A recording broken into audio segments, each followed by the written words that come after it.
Yo, how's it going, guys? It's Richard Unicorn Caller, and today we are going to be teaching you guys how to basically play the Beastmoon hunt, or what I should say is Beastmoon Monster Mayhem. Now, similar to Beastmoon Hunt, you will be choosing select forms or statues of these monster polymorphs that you can go into, and you will combat your way through many waves of boss, but I'm just going to give you guys the main summary of it. So when you first spawn in, the first thing you want to do is select one of these forms.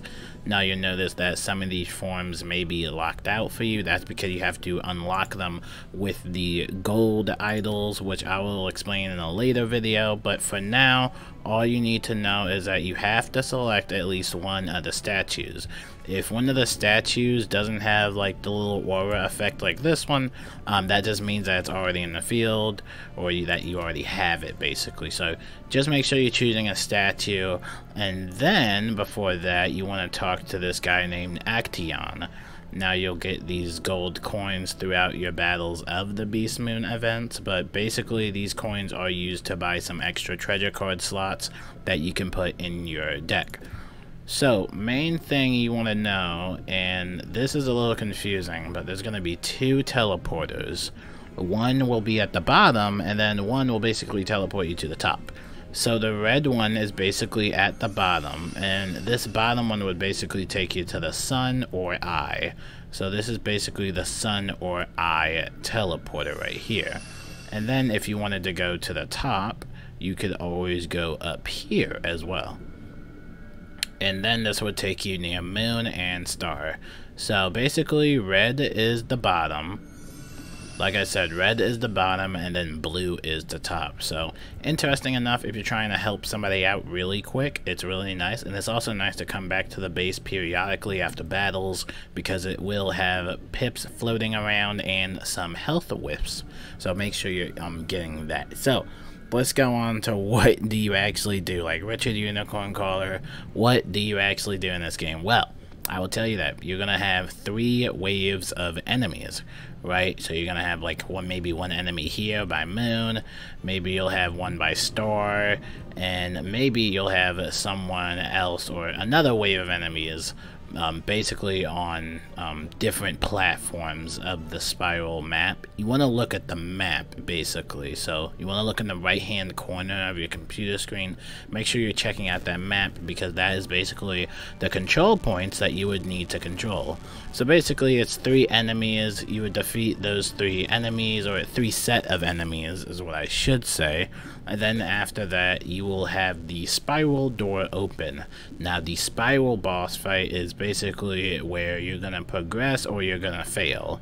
Now when you come in here, it's gonna have this big enemy boss, or just basically a regular boss in general. However, this boss will be a little difficult to kill because they will have significant more health rather than the regular mob minions.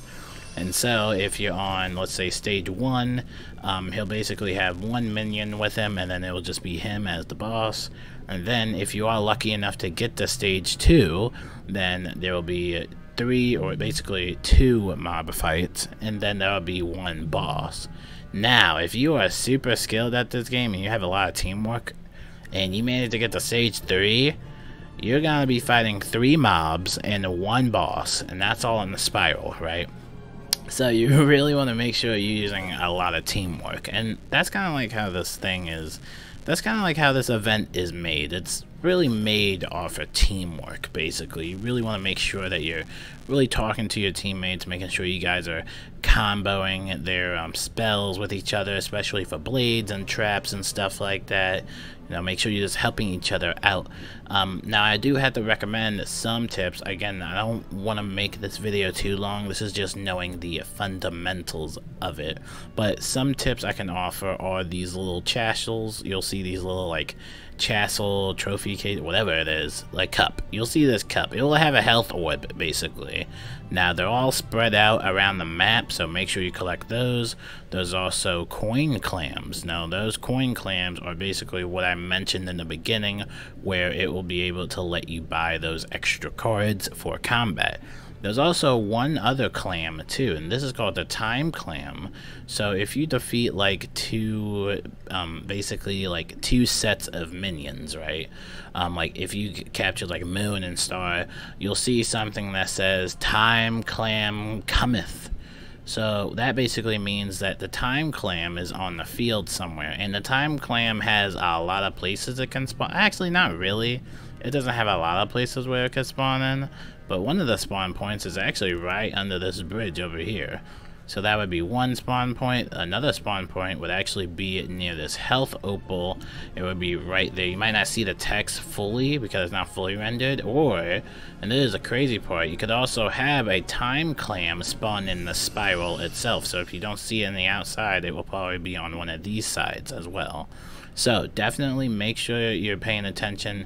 If the screen says time clam cometh, definitely try and look for that time clam, and you will know that you will get that time clam when you see the timer basically go up by 2 minutes, because for some reason they only allowed the time clam to give you bonus of 2 minutes. I feel like they should give the time clam a little bit more time, maybe like, I don't know, maybe like 4 minutes at least or something. I don't know.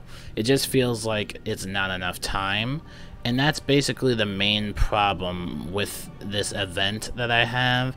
Not even just about teamwork, but just the amount of time you have. I've really made it to a lot of stage 3s, but I can never finish the boss. Like, our team just literally can't. And when you do get to wave 3, basically, or stage 3, basically, but when you get to that 3rd stage and you're trying to help on the outside, it really can be difficult. And that's also what we're going to talk about next, is what you should do if the spiral ring is basically closed, or basically if the spiral ring is already full of players.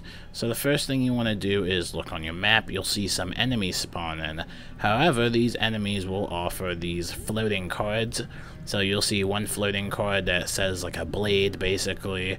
Usually the blades are the most popular ones to get. So if you battle this minion, or if you battle this set of minion while the spiral fight is going on, basically that means that you can buff the spiral fight. So it's really important for the 2 people, or how many other people there is, to basically work together and just speed run through all of the outside battles, because you can really change the tides of battle if you are helping out on the outside. So usually what I see a lot of times is that when there's 4 people in the spiral, a lot of people will just sit there in the middle of the spiral wondering what to do. Well, what you could do is just try and get the minions from the outside and help your spiral team out, so you can buff them with blades and shields and even attacks. So definitely make sure that you are working with the other person if you have 6 people. So make sure you're working with the other person, and you just, you know, basically working together and getting those boosts to help your spiral team, because your spiral team are basically the main fraction, but you're also basically one of the best people in the game. Like, you're pretty much like the guy that has to do most of the work. So if you're good on the outside, definitely go on the outside, but if you're good in the main spiral fight, just do that.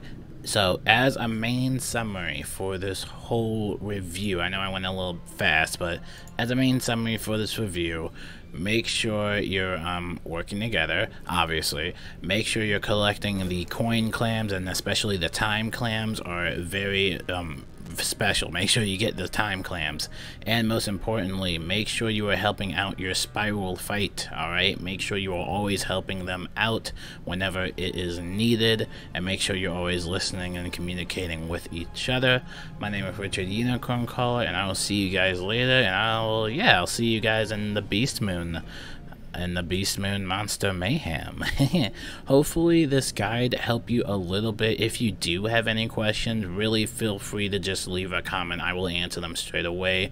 I know this kind of went a little bit fast, but I just didn't want this to drag on. Just wanted to show you guys, tell you guys the basic fundamentals of this game mode. I know it's a little concerning, just a little confusing at first, but hopefully you get just a nice rundown of it. And like I said, please feel free to leave a comment. I hope you guys have a happy holidays, and I will see you guys later. Peace out.